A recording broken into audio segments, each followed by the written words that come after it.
It's a film made by Troma, who was also famous for making the film The Toxic Avenger. I guess they were most well known for making the films of the Toxic Avenger films. But their true horror film, because they've done a lot of horror films, but their true horror film that they ever made was Mother's Day. It's one of my favorite horror films, and I gotta tell you, I liked it a lot. It's a kind of, it's a disturbing film. Along the lines of I Spit on Your Grave. It has that kind of sadistic, like attack, really, on women in general again.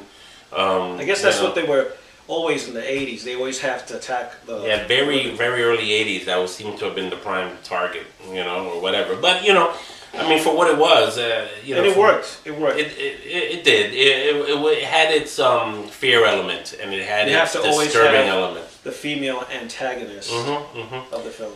I mean, for a low budget film, for what it was worth, I give it 3 coffee cups because it's not something that I find that memorable. So I agree. I'd probably give it 3.5 coffee cups. He likes it more. I like it more. I guess I love Mother's Day. I love that movie. That movie it's like something really personal with me. It's something I used to watch when I was in 42nd Street in Times Square. Well, let me run down quickly about what Mother's Day is about. Mother's Day is about these 3 girls that they go on a camping trip, sort of like a get-together between friends, and no men allowed.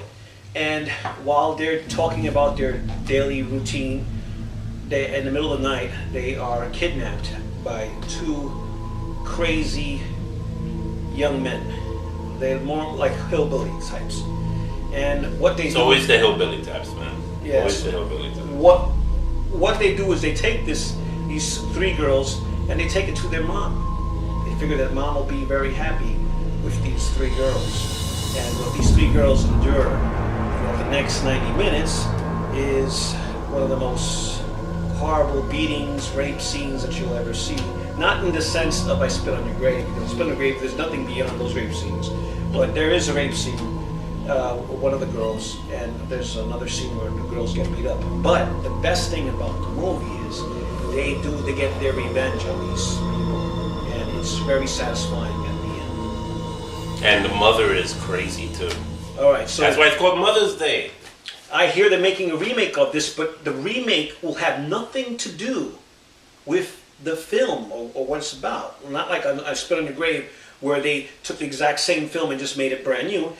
The new Mother's Day that's coming out in the theaters, this one has nothing to do, just by title.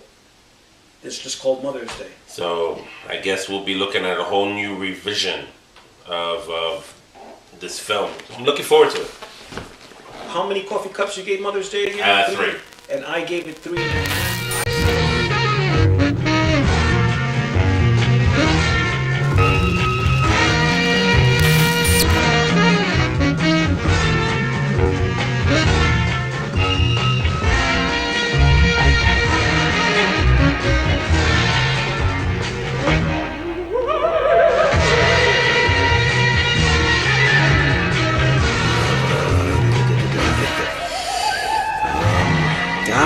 Okay, this one looks good. Okay guys, let me give you a heads up about the Hell Night film. It stars Linda Blair, and this is from the early 80s, 1981 to be precise.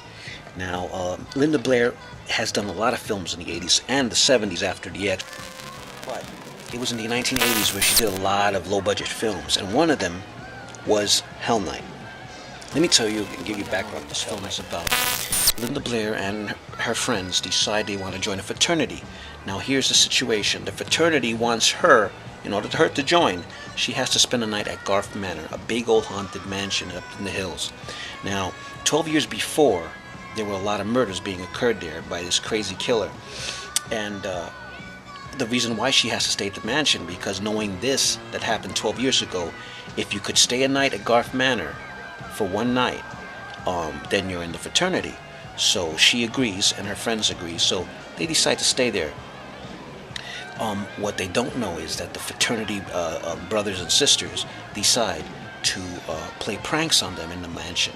You know, do tricks and add scary noises, rattling the hallways with chains and shit like that. But what they don't know also, and what the brothers don't know, and the fraternity brothers don't know, is that the killer is still in there after 12 years. He's been living there in that mansion. So throughout the movie, he starts hacking them off one by one. Decapitations ensue, breaking necks. It just goes crazy, and this film is really one of the greats and one of my favorites. Besides The Exorcist, which is, I mean, Exorcist is still one of the cream of the crop of Linda Blair movies, but for a low-budget horror film, Hell Night is actually really good. And this is Linda Blair's early 1980 horror film. Exorcist was in the 70s. This was in the 80s. This deserves a good 3 coffee cups. And I mean that. This is good. You gotta get this. This has to be in your collection. Alright? So if you get this either on DVD or Blu-ray, get it. Because this is a classic. A classic that's very underrated and very overlooked. Hell Night with Linda Blair. Every time I go to a horror convention and I see Linda Blair at a horror convention, I make sure that I let her know that Hell Night, besides The Exorcist, was another good film that she has done, and one of my favorites. So, there you have it, people. 3 coffee cups for Hell Night. So, I'll see you next week for another edition of Victor's Treasure Chest. Okay? See you around.